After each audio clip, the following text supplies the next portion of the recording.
कर्नाटक में नफरत की बाजार बंद हुई है, मोहब्बत की दुकानें खुली हैं। ये जनता का जीत है। कर्नाटक में कांग्रेस की बम्पर जीत हुई है और इस जीत के साथ ही कांग्रेस ने दक्षिण भारत में बीजेपी के इकलौते दुर्ग को भी ध्वस्त कर दिया है। इस जीत से खुश कांग्रेस के तमाम छोटे बड़े नेता सिद्धारमैया से लेकर डीके शिव कुमार और राष्ट्रीय अध्यक्ष मल्लिकार्जुन खड़गे को जीत का श्रेय दे रहे हैं। लेकिन ये तीनों ही नेता बार बार अपने बयानों में कर्नाटक की जीत के लिए सोनिया गांधी के साथ ही राहुल गांधी का भी नाम ले रहे हैं और उनकी भारत जोड़ो यात्रा को भी इस जीत का श्रेय दे रहे हैं। ऐसे में ये जानना जरूरी है कि क्या सच में राहुल गांधी की भारत जोड़ो यात्रा ने ऐसा कमाल किया है कि कर्नाटक में कांग्रेस की बम्पर जीत हुई है। चलिए आंकड़ों के जरिए समझने की कोशिश करते हैं। नमस्कार, मैं हूं अविनाश और आप देख रहे हैं अनकट। राहुल गांधी की भारत जोड़ो यात्रा ने 22 सितंबर 2022 को कर्नाटक में एंट्री ली थी। तब यह यात्रा चामराजनगर जिले के गुंदूलपेट से कर्नाटक में दाखिल हुई थी।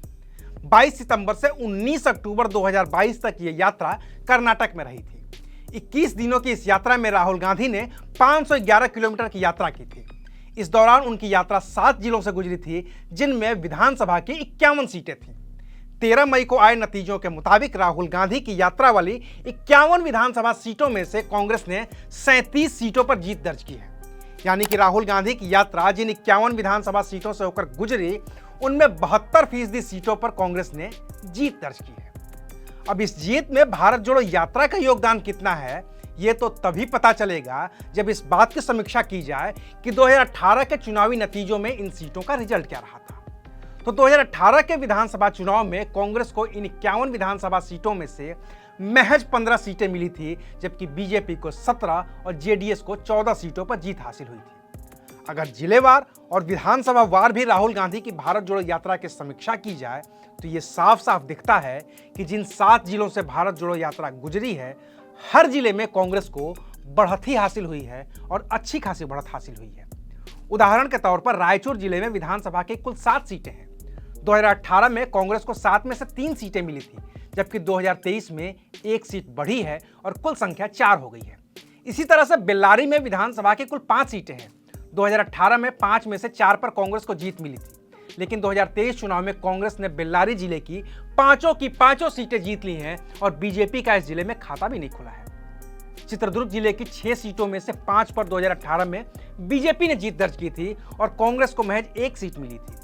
लेकिन अब की बार कांग्रेस ने खेल उलट दिया है। चित्रदुर्ग में बीजेपी को सिर्फ 1 सीट मिली है, जबकि कांग्रेस ने 5 पर जीत हासिल की है।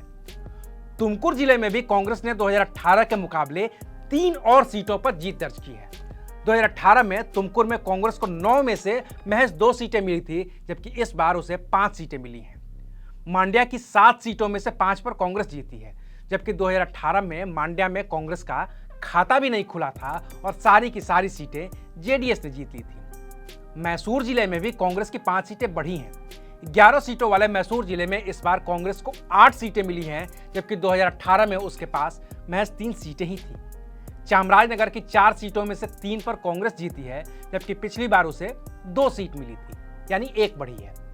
इस लिहाज से राहुल गांधी की भारत जोड़ो यात्रा अपनी पहली परीक्षा में तो सफल होती दिख रही है और अब राहुल गांधी की भारत जोड़ो यात्रा की अगली और बड़ी परीक्षा छत्तीसगढ़, राजस्थान और मध्य प्रदेश में होनी है, जहां इसी साल विधानसभा के चुनाव हैं। क्या वहां भी राहुल गांधी की यात्रा का असर होगा? इसको जानने के लिए करना होगा इंतजार। तो इंतजार करिए और देखते रहिए अनकट। शुक्रिया।